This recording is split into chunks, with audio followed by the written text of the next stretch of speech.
This is Savannah from the Bipolar Group, and I will be going over the results for the Dimensional Questionnaire of Bipolar 1. So first, we started off with descriptive statistics, and we have a minimum of a 1 and a maximum of a 4. So our participants could choose answers from 1 to 4.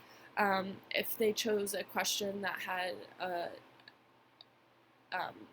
a value of 1, that means they are less likely to have depression and or no depression. If they chose something that has a question with a 4, that means they are closer to having depression or symptoms of it. So what we found was our mean was a 1.87 and our standard deviation was a 0.63.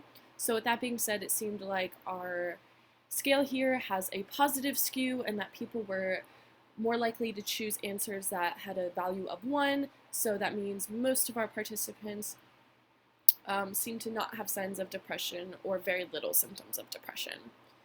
So let's continue forward.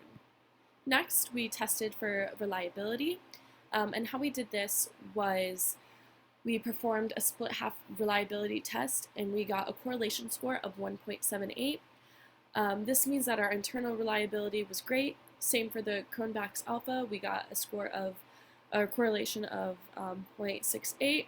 Again, this is leaning towards a strong score, but that does not mean that it's quite there, but it's leaning towards that way. So overall, we'd say our internal reliability is very strong. Next, we performed a exploratory factor analysis. We did the analysis on 7 items. It created 3 factors that were more than 1 in significance. And those factors were 82.9% of the variance. The correlation value when we performed an items to total comparison was weak with a correlation of 0.2, and this was for loss of interest in hobbies, so we decided that we would just scratch that item completely.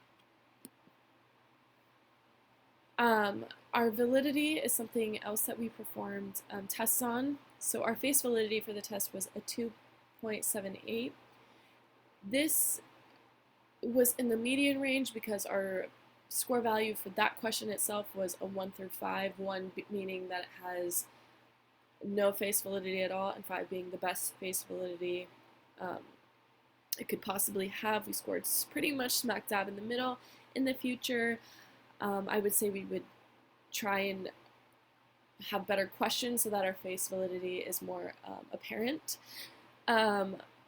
We had a strong convergent validity between the Beck's Depression Inventory 2 and the Dimensional Questionnaire of Bipolar 1 with a correlation score of 0.87. So that means they are relatively similar in what they are testing.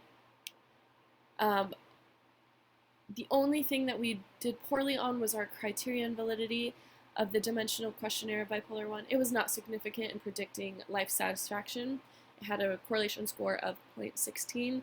In the future, I would say we would either have to change our questions to have better criterion validity or have something else be a predictor like happiness.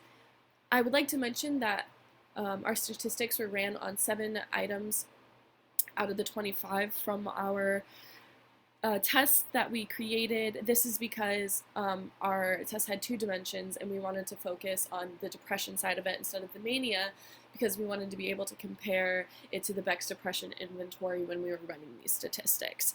So that is why there was only 7, and I appreciate you listening to my presentation. Thank you.